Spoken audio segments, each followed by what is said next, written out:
On New Year's Eve, it began with a bang. But it ended more quietly for this man yesterday. In a moment, I will read to you jury instructions. With everybody caught off guard. Whoa. They're going to read the verdict in half an hour? A verdict in the case the country's been watching. All rise. Did a young mother kill herself? Or was she killed? I didn't shoot my wife. How did a fun-filled New Year's Eve party with a happy couple dancing end up with that same wife dead in her bedroom just after midnight? 2 people went into that room, 1 person left. No, you are not leaving me. Tonight, 2020 on the inside. This stunning tape recorded as it was happening. Paramedics trying to revive her.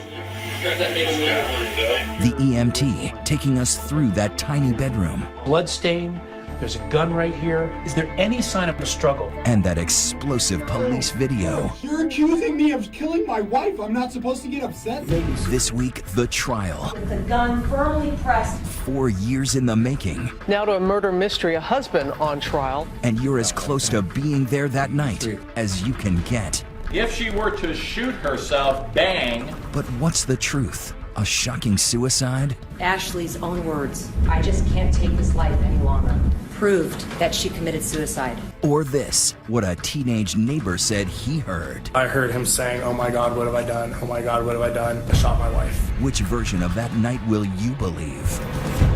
After midnight. Good evening. I'm David Muir. Elizabeth has the evening off. Just over 24 hours ago, a husband and father's life changed forever. Would he be sent away or would he be set free? The lives of 2 families locked in a did he or didn't he struggle for more than 4 years now. Did he kill his wife or did she kill herself? Right here tonight, the evidence that the jury just finished seeing. So put yourself in their seats.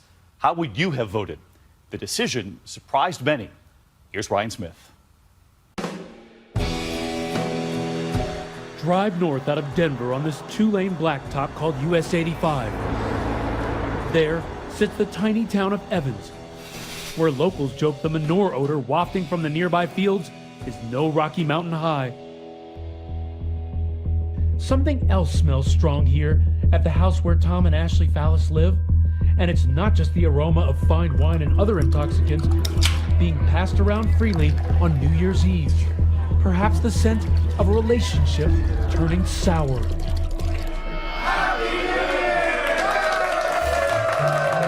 Ashley and Tom are a young married couple, hosting a party for friends and family.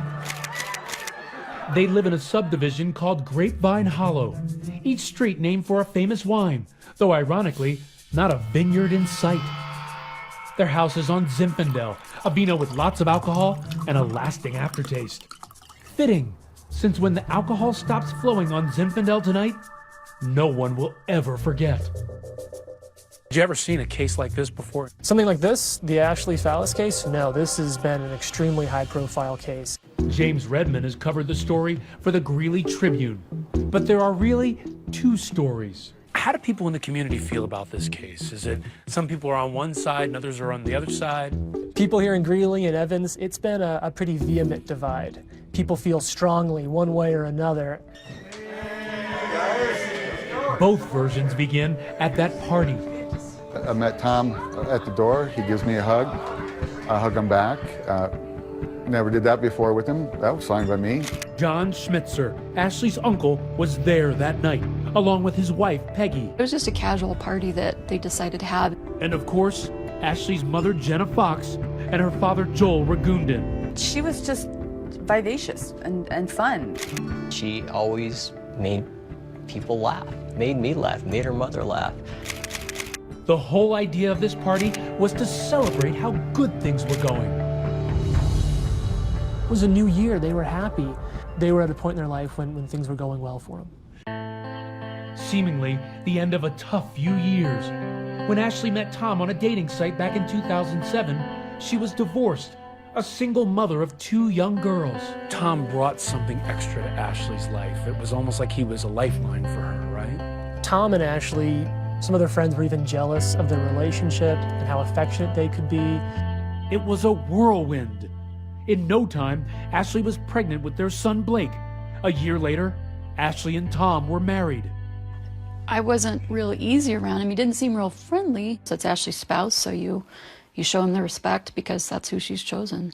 But Ashley's family felt Tom was too controlling. You learned after a few instances of that just to kind of walk on eggshells around him. You just didn't know what would touch him off. Tom eventually adopts Ashley's girls. He takes a job as a corrections officer working in the local jail.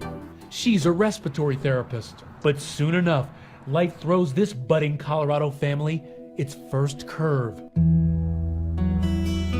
Blake is diagnosed with hydrocephalus, commonly referred to as water on the brain. He needs 11 surgeries and constant monitoring. It's understandably putting pressure on the marriage. It puts a strain on the family, puts a strain on the relationship. It had to be financially taxing. In addition to the cost of the surgeries alone, I know at one point Ashley was fired from her job. The tension leads to serious anxiety. She begins seeing a psychiatrist who put her on medications like Seroquel and clonazepam. She did have anxiety from all the pressures in her life, including Tom. Remember, Tom is one of those pressures. Yes. Let's not blame this all on hydrocephalus. It's Tom also putting that pressure on her. I can't blame her for being on an anti-anxiety drug. It was a real rough patch in their marriage. So rough, apparently, Tom discovers Ashley has even had an extramarital affair. There's talk of a divorce, but by the fall of 2011, they are still together. The desperate former respiratory therapist tries to breathe some life into things. The couple takes a cross-country trip to Washington, D.C., where she testifies before Congress about her family's experience with hydrocephalus. Were you proud of her at that point? Oh, yeah. That's Ashley not backing down from challenge. That's who she was. Tom is proud too.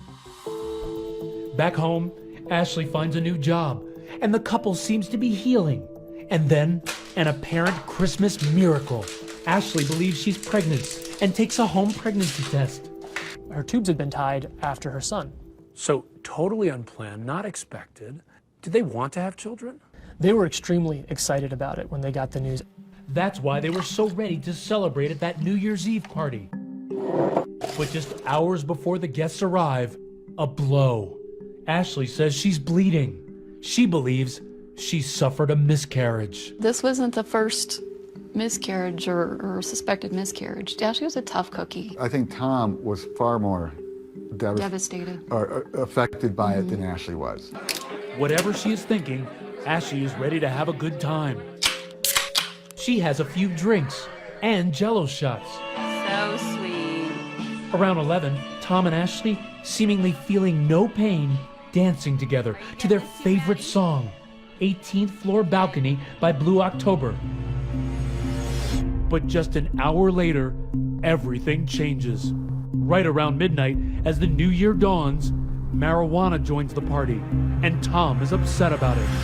And it's just like, whoa, what just happened here? I mean, we went from a really fun party to Tom's throwing a fit. It became clear to Tom that Ashley had gotten a marijuana joint from her uncle and that she wanted to go outside and smoke it. He was angry about that, upset about it. It wasn't like she was going to do heroin. It wasn't like she was going outside to drop acid. So I'm looking at him with a little bit of disbelief, going, seriously? Seriously? This is why you're so mad? That's what set him off. That's what he threw his fit about. She was partying, having a good time, and wanted to smoke some pot, and he wasn't. No, that's not going to happen. It's clear it was time for everyone to leave. But as they depart, no one had a clue what was about to happen. Married couples have fights every day. But it's not every day that the argument ends with somebody dead on the floor. In the bedroom, Tom and Ashley are alone, arguing. On the surface, it's about the marijuana. But then there's all that built-up tension underneath. And suddenly, without warning, what's the address of your emergency? A frantic call to 911. Tom screaming for help.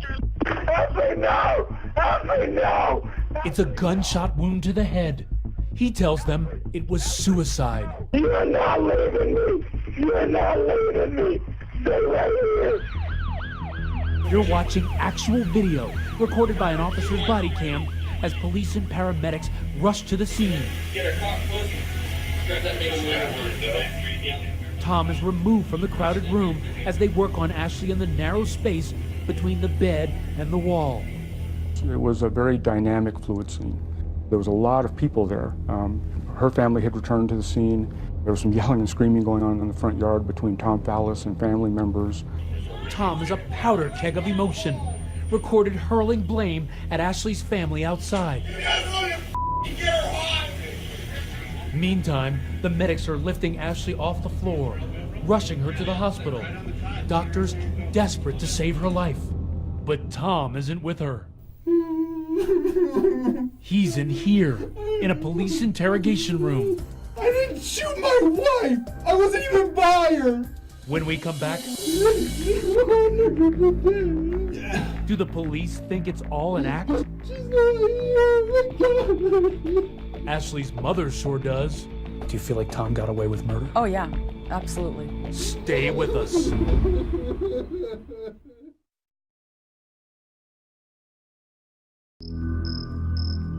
2012 is not even an hour old, and the small Evans, Colorado Police Department is already dealing with its first violent death of the year. Do you see a lot of violent crimes in this area? We probably average one or less homicides a year, and unfortunately a number of suicides. They're not uncommon. Evans Police Chief Rick Brandt, whose department responds. You're one of the first responders, right? Correct. Sergeant Dan Reynes shows me what the scene was like. Ashley Fallis was laying here on the north side of the bed. She was not breathing, but her throat muscles were moving, indicating she was trying to breathe. But the obvious issue was the trauma to her head. What does the room look like from what you remember? I distinctly remember the blood spatter on this north wall. I also remember seeing the bullet hole in this east wall. Is there anything on the ground? There are two pictures on the ground over here, and I distinctly recall the TV was playing the Times Square New Year's Eve celebration. A woman shot with only her spouse in the room is always cause for suspicion. I'm Tom. My name's Rita. I don't know if I've ever met you before. Tom Fallis has volunteered to come to the police station to answer questions from Detective Rita Wolf.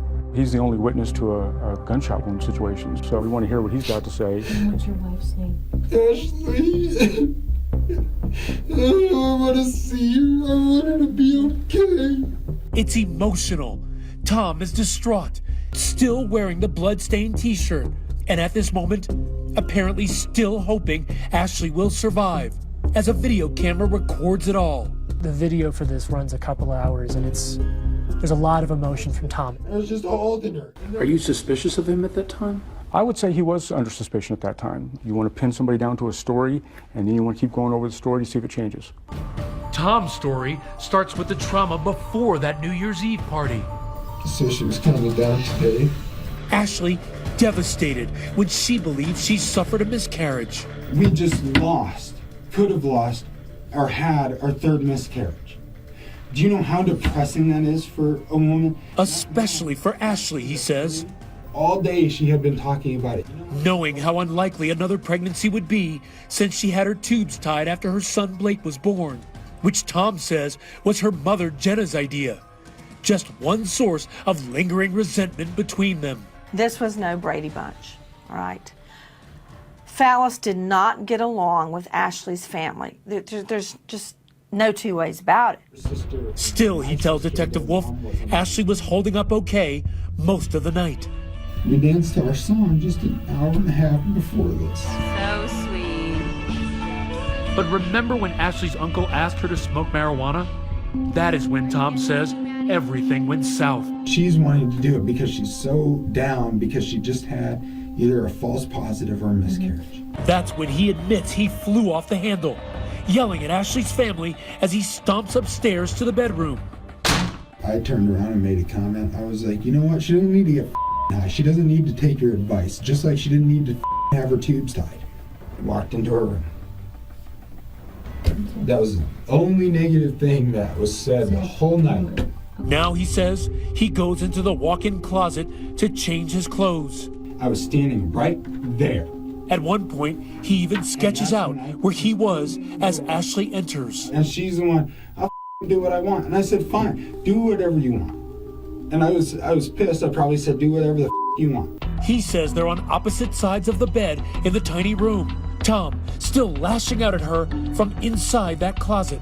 I did swear at her. I did tell her, go do whatever the you want. Ashley is either kneeling or sitting on her side of that bed. Tom says he can't really see her, but he can hear her cocking a gun. She has a 9mm Taurus, and she keeps it under her mattress. Suddenly, he says, with no warning whatsoever. I looked out. I was like, what are you doing? And before I even had a chance to finish my sentence or close the door, there's smoke. I heard it, and there's just smoke.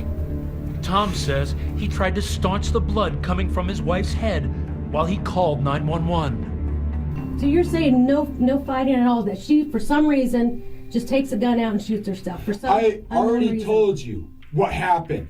That wound on the back of her head isn't where she could do it herself, Tom. It is not. Oh, bull. It is not.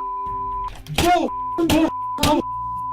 If you get upset like you do like this, is this what you do with You're her? accusing me of killing my wife. I'm not supposed to get upset? That doesn't make sense.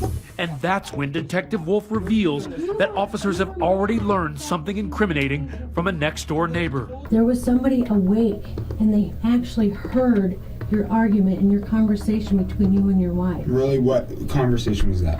She's telling you to get off of me, get off of me. And you're saying, don't leave me, don't leave me. Oh, I didn't say that. See, that's hard for me to believe. He denies anything more than a verbal battle. But the more she presses, the more heated it gets. I didn't shoot my wife! Tell me what happened then. Tell me what happened. Why do you have those scratches on your body? She's referring to these, what look like red abrasions on Tom's chest. But he insists he shaved there as a surprise for Ashley. And any marks they see came from his own scratching. Because, he says, it's itchy. Okay, see this? This is a shaved chest. Do you know how bad this hurt and itches? So when I'm sitting there, I do this all freaking day. I mean, really? I shaved my chest for the first time in my life today and got scratches all over myself? But the detective is skeptical. There's scratches on you that you need to explain. And with the tension mounting, tell me what's going on with my wife, please. The detective breaks the news. And I have to let you know, your wife did not make it. Your wife did not make it.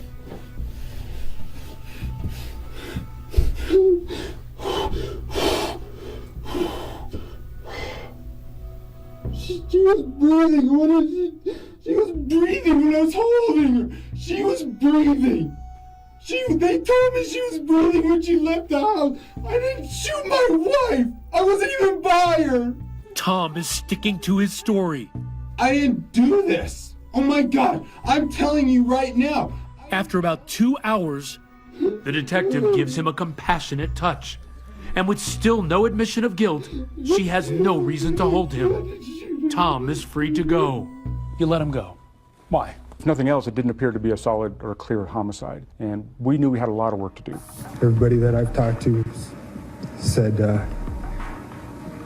I'm at a loss for words. Tom delivers a eulogy at the funeral 5 days later as Ashley is laid to rest. And so it seemed was the case. That is, until 2 years later. A Fox 31 Denver investigation is now leading to a brand new police probe. When something was unearthed on this newscast.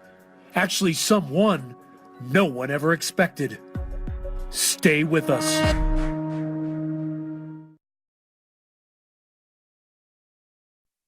Two years have passed. The Ashley Fowler's case is officially a suicide. Closed. That house on Zinfandel, empty. But for Ashley's mother, Jenna, every day is still New Year's Day. She is fighting on. She was like a dog with a bone. She would not let it go. When police would not cooperate with the mother, Jenna Fox, she found somebody that would. a reporter. For over a year, we have been investigating the death of Ashley Fallis, which... Then finally, more than 2 years after Ashley's death, in the spring of 2014, this report on a local Fox station reared in like a Denver Bronco. Shocking new information and one damning account. It was right here. Teenager and next-door neighbor Nick Glover, at home playing video games with a friend on that fateful night, who was peering out of his window, overhearing the commotion outside the Fallis house. His earth-shattering revelation? I remember I heard him distinctly say, "I shot her." He says he heard Fallis confess. So why didn't the police know this 2 years earlier? Well, according to Glover, they did. The teen claims he told Detective Mike Yates about it on the night of the incident, but somehow it never ended up in Yates's report. Do you think in any way your department mishandled this case? No. Still, in the event that it was a case of Keystone Cops, or worse, a cover-up, Evans Police Chief Brandt orders the investigation reopened. Within the last hour, Evans police announced they are reopening the investigation. And not only was there to be a new investigation, it would be with fresh eyes. The nearby Fort Collins police would handle the case, and Loveland police would examine how the original police work was handled. The grand jury met for 3 days. Being indicted by a grand jury. 7 months later, a grand jury hears the new evidence, and Tom Fallis is indicted for murder. Authorities arrested the former Weld County deputy earlier this week. But where is Tom Fallis? The house they lived in sold. Eventually, police tracked him down in Indiana. He moved there with the kids, he says, to be near his sister. Tom Fallis arrested in Indiana. He is arrested in November of 2014. And just 3 weeks ago, more than 4 years after the shooting, all rise. Tom Fallis is in this courtroom on trial for second-degree murder. This whole trial is essentially going to come down to one question. Does the jury believe Ashley shot herself? Or does the jury believe Tom Fallis murdered his wife? Which is the truth? The prosecution does not have an easy case here because they have this enormous legal burden of proof beyond a reasonable doubt. For starters, the jury hears plenty about Tom's behavior that night. It started to really change after Tom blew up and started cussing and throwing a fit. Ashley's mother, Jenna, who's been waiting an eternity for a chance to testify against Tom, describes a man unhinged and out of control before the shooting. And told me he hated us all and he wished we would all die. The heart of the prosecution's case here is that Tom is angry and enraged before this happens. That's a critical part of the case. Then, it's star witness Nick Glover's turn on the stand. The young man from that TV report testifying about a midnight confession after the shooting. I heard him saying, "Oh my God, what have I done? Oh my God, what have I done?" He proceeded to say, "I shot my wife." You can't hear something like that and forget about it. I mean, that's going to be embedded in your mind for years to come. The prosecution's case is building. Nick's mother, Kathy, testifies about a critical phone call she says she got that night from Chelsea Arrigo, a family friend who was visiting her boyfriend nearby. Kathy claims Arrigo told her she heard a struggle between Tom and Ashley. She said, "Because your neighbor just shot his wife." And I said, "What?" And she said, "I could hear her screaming, 'Get off me, get off me.'" And then there's this, a pivotal witness. He said, go watch the guy in the driveway. Chris Graves, a former Weld County Sheriff's deputy on the scene to assist the night of the shooting. I heard him screaming, "I can't believe I shot her, and I can't believe she's dead." But if these ear witness accounts aren't strong enough, the prosecution has even more. A criminalist with a new theory. If she were to shoot herself, bang. Jonathan Priest, a former Denver police officer who now does professional crime scene reconstruction. In a model bedroom built in the courtroom, I don't have a lot of blood here. He tells the jury, after looking at pictures of the evidence, he has serious concerns about the amount of blood on the carpet, the position of Ashley's body, and the pattern of blood spatter on the bedroom wall. So I have a lot of problems with this being that suicide or that unassisted suicide. At one point, this wasn't looking good for Tom Fallis, was it? There's been a lot of stuff that sort of paints Tom as this angry, volatile husband, as someone who was angry at Ashley that night, who was fighting with her. But what if everything the jury has heard so far is wrong? I have to pretend to to be happy. Would a note Ashley left behind solve the mystery? I just can't take this life any longer. Was she a high risk to commit suicide on that date? Yes. Stay with us.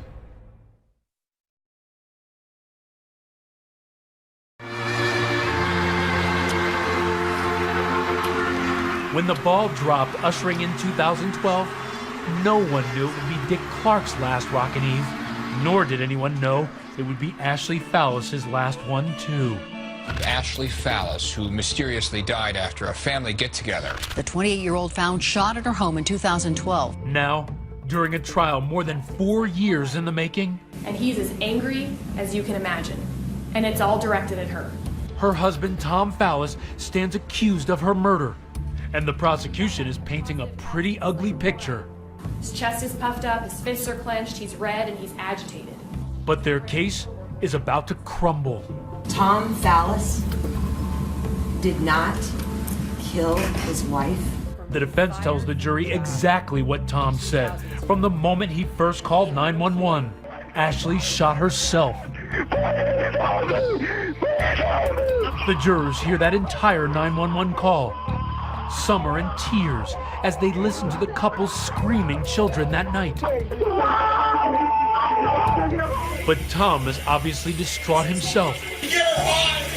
And as much as the courtroom had been told he was in a rage the night Ashley died, Tom's parents, his father Jim, his mother Anna, say it was completely different. They were at the house too that night. When you talked to Tom on the phone at that time, he was hysterical. Yes. He was crying. Yes. And he said he needed you to come back Yes. because Ashley shot herself. Yes. Did you ever hear him say, "I shot her"? Never. Did you ever hear Tom confess at that time to shooting Ashley? Never. And remember Jenna Fox, Ashley's mother, who was as vocal as any witness about her suspicions that Tom shot her daughter? On cross-examination, defense attorney Drew Nielsen reveals some deep, troubling family history. Your mother committed suicide. She did. And your brother committed suicide. He did. Both relatives coincidentally ending their life with a gun. And it's that propensity for suicide that Tom Fallis's defense lawyers plan a field day around, lobbing a grenade into the proceedings, telling the jury Ashley had penned her own suicide note months before. I just can't take this life any longer. Ashley's own words proved that she committed suicide. And another shoe is about to drop. You solemnly swear? This man, Dr. Michael Allen, an international expert on suicide, says she gave off many red flags. My opinion is that she had many risk factors and warning signs. Do you believe that Ashley Fallis was a high risk to commit suicide on January 1st, 2012? Yes. And remember, this trial might never be happening if not for the claim that Tom himself supposedly confessed. Suddenly, that narrative is being debunked too. Detective Mike Yates interviewed that teenage eyewitness Nick Glover, who came forward 2 years later claiming he told Yates about it that night. Did Nick Glover ever tell you he heard Tom Fallis say, "I shot my wife"? No. Are you certain Nick Glover didn't say that? I am certain. Another disaster for the prosecution? Former Deputy Chris Graves' testimony that he heard Tom Fallis confess to killing his wife. But the defense questions why he waited 2 years to report this alleged confession. 1 month later is when you were fired, correct? Yes. Terminated for lack of candor, correct? Yes. Terminated for lack of honesty? Yes. And the other officers on the scene say they never heard any such thing. At any point throughout this investigation, did you hear Mr. Fallis indicate that he shot his wife? No. No, ma'am. No, ma'am. If you think things couldn't get worse, just listen to crime scene investigator Dan Gillum. He's a witness for the prosecution, but after more than 400 hours in a lab endlessly recreating the shooting, he agrees with the defense that this was no murder. You believe what occurred was a suicide. His wife shot herself in the head, correct? Correct. About like that. And the defense tells the jury whoever fired that weapon would have gunshot residue, or GSR, on their hands. Ashley Fallis had GSR on both of her hands. Rack. Shoot. Tom Fallis didn't have any GSR in his hand. But still ahead, just as the case is about to close, remember Ashley's affair? Her former lover is about to take the stand. Could he be a motive for murder? You had an extramarital affair with Ashley Fallis. Yes. And you know that Tom Fallis knew about that, right? Yes. Stay with us.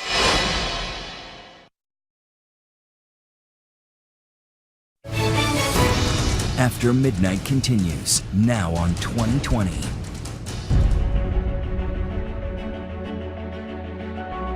Just yesterday in Greeley, Colorado, just as in every case, in every courtroom in our system of justice, comes this final electrifying moment between crime and punishment.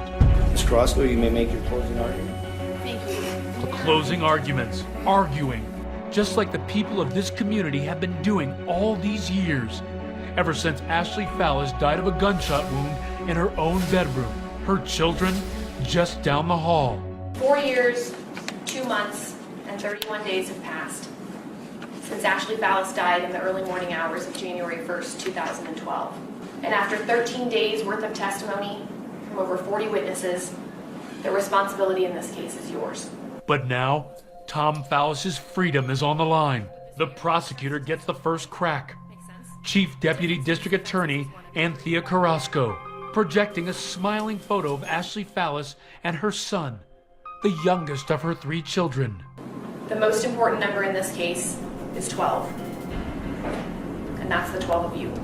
The prosecutor is measured, methodical, merciless. She's in a rage. Her incriminating evidence aimed as precisely as knives in a carnival act, showing the jury bloody clothing, that crucial blood pattern.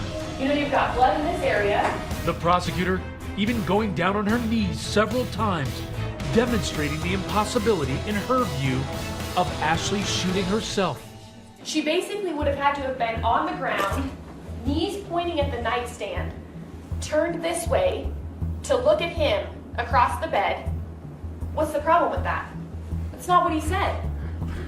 That's not at all what he said. She urges jurors to question, why so much blood on Tom's shirt? What is his explanation as to how you get so much blood on those shirts? Well, what he demonstrated for you on the ground is that essentially the defendant would have to be on his knees, hovering over her, essentially with his whole upper body over her head. But what's the problem with that? Nobody said that. We are asking that you go back in that jury room, that you give this case the attention that it deserves, and that you return the verdict that justice demands. Then it's defense attorney Iris Aton's turn. She begins the way she started 3 weeks earlier, standing behind her client, Tom Fallis, with her hands on his shoulders. He is innocent. He is not guilty. He did not do this. He loved his wife. That was theater at its best. That humanizes Fallis, that shows she's not afraid of him. I think it very likely had an impact on the jury. The day before, any wild speculation that Tom Fallis would testify and tell the jury directly in his own words what happened was laid to rest with a quiet pro forma exchange with the judge. So have you made a decision? I have. And what is your decision? I will not testify.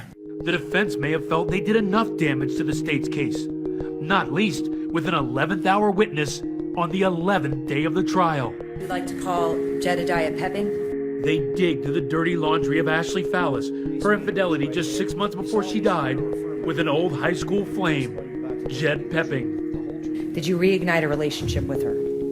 Yes. The defense attempting to show Ashley was capable of shooting herself. When her pistol wasn't under the mattress, it was in her purse. Were you aware of Ashley Fallis carrying a loaded gun in her purse? Yes. Did Ashley Fallis seem comfortable with the firearm?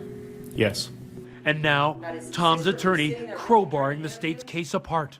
We don't have to prove that Ashley Fallis committed suicide.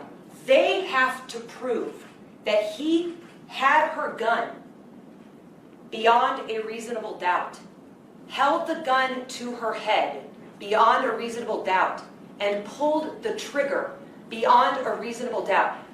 Ashley Fallis was a victim of suicide. And Tom Fallis is a victim of a false accusation. But the last word in the case, as Nancy Grace is happy to point out, always belongs to the prosecution. They get to attack and destroy everything the defense just said. And then the jury goes out of the room. And the defense is like, what? But they don't get to say anything back. It's an extremely powerful weapon for the state. Deputy District Attorney Ben Whitney tells jurors, use your common sense, life experience. Go with your gut. Your gut has got to tell you that Ashley Fallis, a 28-year-old mother of 3, did not go in 4 minutes from saying goodbye to her family to walking into her room and picking up a gun and putting it to her head and pulling the trigger. It did not happen. The judge gives final instructions, and before it's even time to break for lunch, the jury is out to deliberate. Before the Colorado sky shows the first sign of darkness, the jury sends word they're ready to return.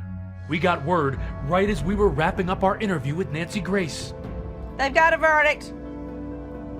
They have a verdict. Stay with us.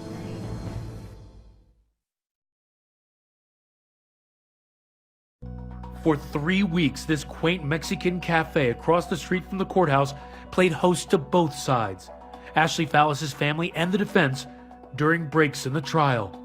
But yesterday, it wasn't the hot sauce making Tom Fallis sweat. As he waited for the jury's verdict, he barely had time to finish his rice and beans. The jury only deliberated 3.5 hours after weeks of testimony. That is a swift verdict. And sometimes that's a good sign for the prosecution. Ladies and gentlemen, the jury has reached a verdict. Judge Thomas Quammen read the jury's sudden decision to a packed courthouse. We, the jury, find the defendant Thomas Fallis not guilty of murder in the 2nd degree and all lesser included offenses. While Tom Fallis hugs his lead attorney, his defense team wipes away tears and mouths a thank you to the men and women of the jury as they are led out of the courtroom. You have to wonder whether the prosecutors felt pressured to bring the case. Even the crime scene evidence was at best conflicting. Most people would have been shocked if there'd been a conviction. And in the wake of that verdict, a challenged police force has had to look itself in the mirror and ask its own questions about how they handled the case. So you thought it was a homicide? I did. And now? Now I believe it's a suicide. What changed for you? The forensic evidence, the forensic analysis, all the information gleaned by the investigating party. Once I was filled in on all of that much later, I was very comfortable with agreeing that it's a suicide. Now, 4 years after that New Year's Eve party ended in tragedy, Tom Fallis is a free man, free to return to Indiana and to his children. And Ashley's death, it stands as it was, a suicide. Her mother, Jenna, and her father, Joel, find that hard to accept. What did you think when you heard that verdict? Shock. Complete shock. 3 hours. They had lunch, picked a foreman. I don't think they went through any of the evidence. People who know Ashley know that she would never have killed herself. Joel, 3 weeks ago, you held up a sign that said justice for Ashley. Yes. Do you believe you got justice for Ashley? No. No. I am heartbroken on that. Part of what I know to be the truth. Ashley had a zeal for life. Ashley loved life. I will always remember her as the child, the daughter that I've always known and loved. Ashley being remembered tonight. And that is our program for tonight. Thanks so much for watching. I'm David Muir. For Elizabeth and all of us here at 2020 and ABC News, have a great weekend. Good night.